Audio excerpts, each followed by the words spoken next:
दौड़े भगवान को मारने के लिए। बलराम ने कहा भैया आधा मुझे भी, आधा धनुष फेंक बलराम जी को कन्हैया ने दिया। तो आधे आधे धनुष से युद्ध किया, समस्त सैनिकों को मारते पीटते एक प्रहर का मेला देख करके भगवान अपने शिविर में जाए को पहुंच गए। अब इधर कंस सावधान हो गए। कंस ने कहा कल सुबह पूरी सेना सावधान होनी चाहिए, वो जो कन्हैया आया है वो छूटना नहीं चाहिए, वो बचना नहीं चाहिए।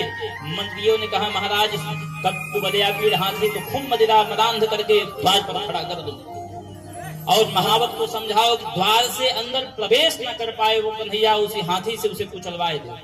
अब किसी ने कहा ये तब भी बच गया तो सल दो सल मुष्टिक चाणूर वहीं पर थे। बोले रंगशाला की व्यवस्था इसीलिए हम मल्लशाला की व्यवस्था किए हैं। आएगा दो दो हाथ करेंगे तो उसी मसक देंगे, मिड़ोड़ देंगे, टूट के मर जाएगा उसी में।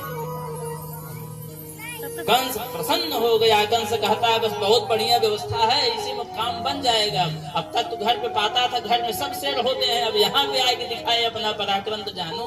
अब तो पकड़ा गया है। प्रातः काल हुई, पूरी व्यवस्था बनी और भगवान राम और कृष्ण दोनों द्वार से उस मल्लशाला में प्रवेश करने के लिए पहुंचे। और जब वहां पर जाए करके पहुंचे तो वहां पर क्या हो रहा है, बोले वो जो हाथी है कुबलियापीड़ मदिरा मदांध हो करके वह महावत लेकर के खड़ा है। भगवान कहते हैं महावत हाथी को हटाओ, हमको अंदर जाने दो। महावत ने कहा अंदर? कौन कहा तुम्हें अंदर जाना है? अरे तुम्हें तो यम के द्वार जाना है। भगवान ने कहा क्या यम के द्वार जाना है? हाँ अभी रुको मैं तुम्हें बताता हूँ, अभी मैं तुम्हें इस हाथी से कुचल के मरवाए दूंगा। भगवान बार बार कहते हट जाए, धृष्टता न कर नहीं पाएगा, मानता नहीं है। लेकिन फिर भगवान को क्रोध आया, सो भगवान उस हाथी का सुंड पकड़ के आकाश में जैसे चकरी कोई घुमाए वैसे चक्र धन्नी की तरह घुमाए करके उस हाथी को वहीं पर उठा के पटक दिए और सोई उस हाथी का प्राणांत हो गया। भगवान ने कहा कि मामा के यहाँ पहली बार चल रहे, खाली हाथ नहीं जाना है। बलराम से कहते हैं।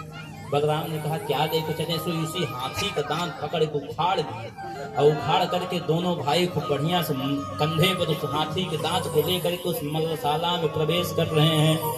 बोले कैसा स्वरूप भगवान का हो रहा है, जिनकी जैसी जैसी भावना है भगवान का दर्शन वो उसी रूप में कर रहे हैं। जो माताएं हैं वो माताएं भगवान को अपने शिशु के रूप में देख रही हैं। छोटे से बालक के राम राम बताओ कितना छोटा बालक है, मेरा पुत्र ऐसा होता।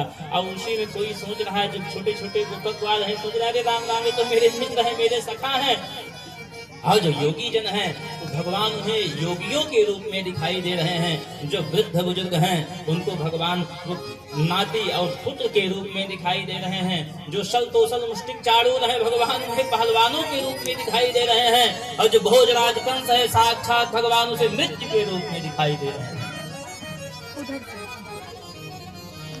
मल्लानाम असनिर्णिणाम नरवरः श्रीणाम स्मरो मूर्तिमान गोपानां स्वजनो सतां क्षितिभुजां शास्ता स्वपित्रो शिशु मृत्युर्भोज